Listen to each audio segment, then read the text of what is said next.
Maneco 64 here. It's Thursday, November 21st, 2019. This is a special report I'm doing on the repo market. I've spoken about the repo market quite a few times in the last few months with the troubles in the repo market when the repo rate spiked to 10% back in September, right? And I want to talk today about the New York Fed, which is completely different from the Federal Reserve Board in Washington, D.C., right, which is a public entity. New York Fed is a private entity, right?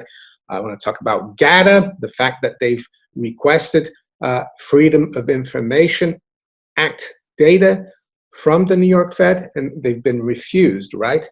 So before I start, though, let's reference the Handbook of Fixed Income Securities by Dessa and Frank Fabozzi.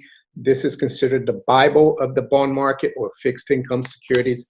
And let's see what they say about repurchase agreements, because that's what repo is, repurchase agreement. And I think this is the best way for people to understand the repo market. Go to the basics, right? So I'll read from it. It says, a repurchase agreement is the sale of a security with a commitment by the seller to buy the security back from the purchaser at a specified price at a designated future date. Basically, a repurchase agreement is a collateralized loan where the collateral is a security. The agreement is best explained with an illustration. So, suppose a government securities dealer has purchased 10 million of a particular treasury security. Where does the dealer obtain the funds to finance that position? Of course, the dealer can finance the position with its own funds or by borrowing from a bank. Typically, however, the dealer uses the repurchase agreement or repo market to obtain financing. In the repo market, the dealer can use the $10 million of the treasury security as collateral for a loan. The term of a loan and interest rate that the dealer agrees to pay, called the repo rate, are specified. When the term of the loan is 1 day, it is called an overnight repo. A loan for more than 1 day is called a term repo. So it could be 2 days, 3 days, 2 weeks, whatever, right? The transaction is referred to as a repurchase agreement because it calls for the sale of the security and its repurchase at a future date. Both the sale price and the purchase price are specified in the agreement. The difference between the repurchase price and the sale price is the dollar interest cost of the loan. Let us return to the dealer who needs to finance 10 million of a treasury security that it purchased and plans to hold overnight. Suppose that a customer of the dealer has excess funds of 10 million. The customer might be a municipality with tax receipts that it has just collected and no immediate need to disburse the funds. The dealer would agree to sell $10 million of the treasury security to the customer for an amount determined by the repo rate and buy or repurchase the same treasury security from the customer for 10 million the next day. Suppose the overnight repo rate is 6.5%. Then, as will be explained below, the dealer would agree to deliver the treasury securities for $9,998,194 and repurchase the same securities for $10 million the next day. The 1,806 difference between the sale price of $9,998,194 and the repurchase price of 10 million is the dollar interest on the financing. From the customer's perspective, the agreement is called a reverse repo. So it's just the other side of the transaction is the reverse repo. Hopefully that will clear up And usually the repo rate, why do people use the repo market? Well, it's because the rate, repo rates are very low compared to the market rates or other rates that you can get out there. And it's also a very liquid market. So yeah, it says here, the advantage to the dealer of using the repo market for borrowing on a short-term basis is that the rate is less than the cost of bank financing, right? So back in September, the repo rate exploded up to 10%, while the overnight target for the Fed funds rate was way below that, of course. I don't know, it was around 2 to 2.25, maybe a little less. I'm not sure. The Fed has cut rates recently. So yeah, it all went haywire. We don't know exactly why.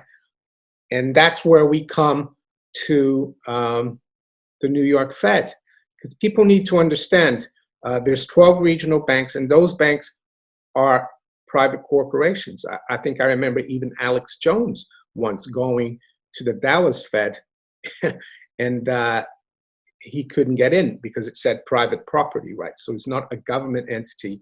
So the Federal Reserve Board in Washington, D.C., that's a public institution.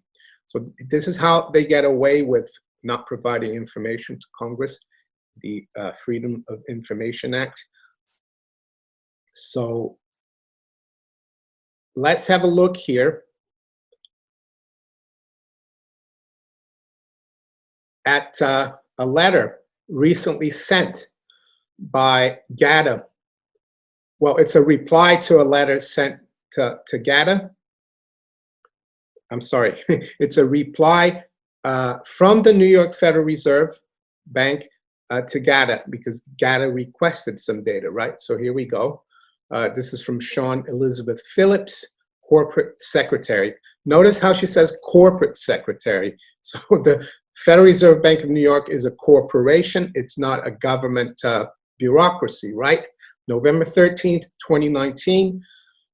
Mr. Chris Powell, Secretary, Treasurer, Gold Antitrust Committee, Inc., 7 Villa Louisa Road, Manchester, Connecticut. So here we go. Dear Mr. Powell, this letter is in response to your letter received via email on October 15th. So this is from November 13th. So it took almost a month for them to reply, 2019. Your request is set forth in a relevant part below. Please consider this a U.S. Freedom of Information Act request for access to all records of the New York Fed's loans made this year. And the reason he did that, GATA did that, is they want to see what's going on in the repo market, right? Because it's the first time since the financial crisis the Fed has gone into the repo market, right? They hadn't been involved in the repo market for over 10 years. So this is what Sean Elizabeth Phillips, Corporate Secretary, right? That's what she says here. Your request is being treated as a request under the Federal Reserve Bank of New York's, the New York Fed Freedom of Information Policy, FOI policy, a copy of which is available on their website there. She gives the link. Please note that the New York Fed is not subject to the Freedom of Information Act, although it complies with the spirit of Freedom of Information Act when responding to requests of this type. Pursuant to Dodd-Frank Wall Street reform. So this is crazy, isn't it? And Consumer Protection Act. This is supposed to have reformed the banking system and protect the consumer, right? The disclosure of details of loans made under discount window programs are published on an approximately 2-year lag. Well, the problem here is the discount window is not there for primary dealers. Well, not all primary dealers, but the discount window should only be available for depository banking institutions. And you'll see from the list of primary dealers and also the list, and those are the people that are involved in the repo market. and there's also a list of the people who are involved in the reverse repo market. And you find that amazing, that list, right? So she goes on to say, therefore, loan data made this year is currently not available. For information up to 2017 Q3, please see, thank you. Basically, she told this guy to, I don't want to say the word, right? Starts with an F, second word is an O, right? Yeah, if you want information, you can have information from 2017 when there wasn't a problem with the repo market, right? So there's another story here that came out, right? This is a Wall Street on parade, as you can see here. This is from when is this? November 14th.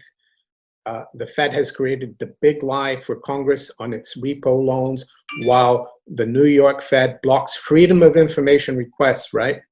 By Pam Martins and Russ Martins, November 14th, 2019. So it just talks about how this congressman asked Jay Powell about the repo rate and the market.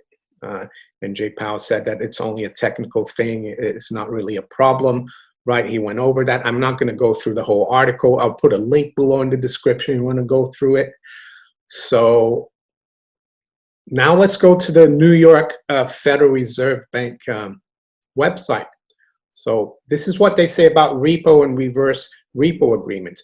The New York Fed is authorized by the Federal Open Market Committee, FOMC, which is in Washington, D.C. So Washington, D.C. authorizes them to do this, and at the same time, Federal Reserve Bank of New York takes 2 years to give all the information, right, to the public. Federal Reserve is supposed to be safeguarding the value of the dollar for the American public. What the Federal Reserve Bank of New York is doing here is a rogue operation, bailing out Wall Street and keeping it quiet, right? And that's where the hybrid public-private partnership comes in. And they don't have to tell the American people what they're doing, even though they've injected almost $300 billion into the market since the end of August. And you can see that by the balance sheet of the Federal Reserve. It's increased by $300 billion. And how does that affect Americans? Jay Powell says it's not a problem. It doesn't affect the economy. Of course it does. All those Americans and people, I guess, around the world as well, who hold dollars, those dollars are losing purchasing power as the Federal Reserve Bank of New York types in $300 billion out of thin air to lend to these financial institutions, right? So I continue here. To conduct reverse repo operations for the system open market account to the extent necessary to carry out the most recent FOMC directive. The New York Fed's open market trading desk, the desk, executes repo and reverse repo operations in the tri-party repo market. So it's not just the primary dealers that are involved, and I'll show you, it's also the reverse repo counterparties, which are customers, of course, of these dealers, right? As we saw in this book earlier.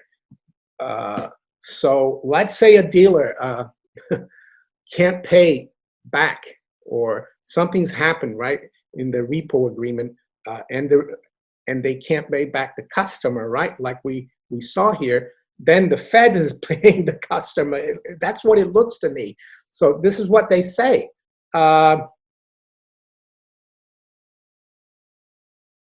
Reverse repurchase agreements, also known as reverse repos, are conducted with both primary dealers and the expanded set of reverse repo counterparties. So there you go. Now we're going to look at these lists. It's quite amazing.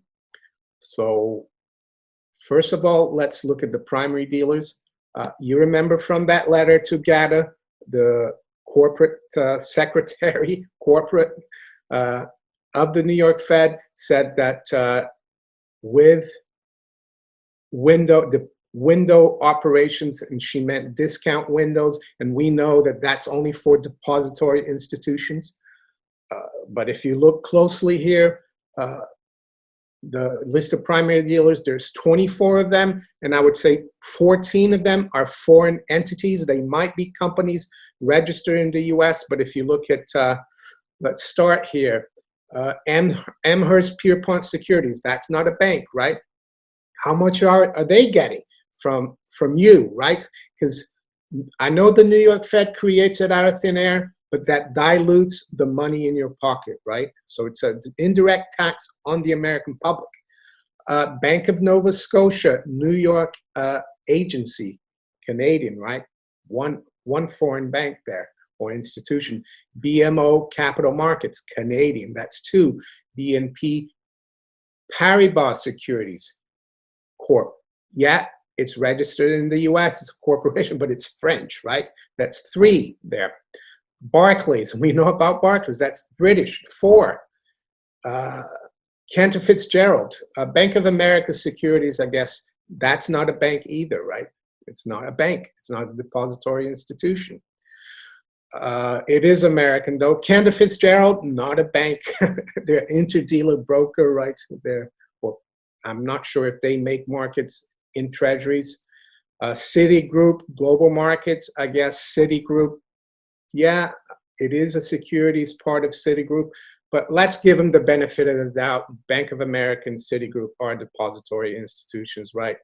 But so far we've got 1, 2, 3, 4, Credit Suisse, that's Swiss, 5, Daiwa is Japanese, 6, Deutsche Bank is German, 7, HSBC is British, 8, Mizuho is Japanese, 9, NatWest is British, 10, Nomura is Japanese, 11, RBC is Canadian, 12, Societe Generale is French, 13, UBS is Swiss, 14. So more than half of the primary dealers are not even American institutions.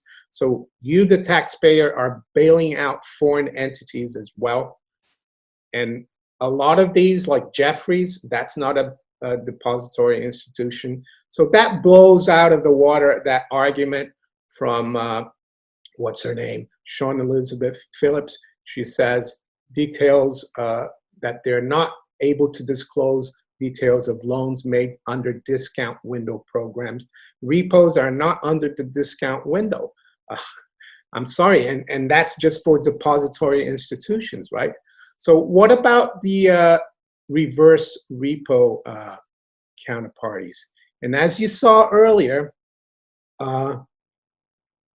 they're usually the client of a dealer, right? Who probably lent the money to the dealer, trying to get a better return, right? So the New York Fed is not only operating with the primary dealers, but also with these people, reverse repo. And just look at the list. Ali Bank, Bank of America, Bank of Montreal. A lot of these are kind of the primary dealers, right? But then you have government-sponsored enterprises, Federal Home Loan Bank of Atlanta, all the federal home loan banks, and then investment managers. They're dealing with Alliance Bernstein, right? BlackRock, Bank of New York Mellon, Capital Research, Charles Schwab, Columbia Management, Deutsche Bank, Deutsche Investment Management, Federated Investment Management, Fidelity, Franklin, Goldman Sachs Asset Management, HSBC, JP Morgan Investment Management. So yeah, these are all the people who are involved in the reverse repo market. Why is the Fed having to deal with them? Are they not getting their money back from the dealers? Is that the problem? Is the Fed bailing these people out as well? We will never know up until in 2 years' time, of course, because it looks like they don't want to disclose what they're doing. But then it will probably be too late. It will be after a major crisis, right? So there you go. It's not only the repo market and the primary dealers, but also the reverse repo market. You saw there the list. And yeah, just go into the New York Fed's website and you find all the lists and you can have a look. And they also tell you the ones that have been added recently to that list. It's all hidden in plain sight, but a lot of people don't have the time and don't even know this is going on. The congressman, of course, who asked Powell, probably didn't do his homework either, right? Didn't even ask also about the reverse repo and whether the New York Fed is bailing out all these clients of the dealers, right? So it's quite amazing. I don't think this is finished by any stretch of the imagination, this repo market crisis.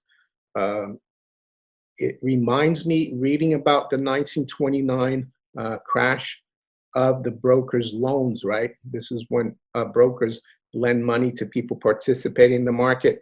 When the market starts going down, people who've bought on margin, they need to liquidate, right? This is the same thing, and this was happening in the run-up to the 29 stock market crash.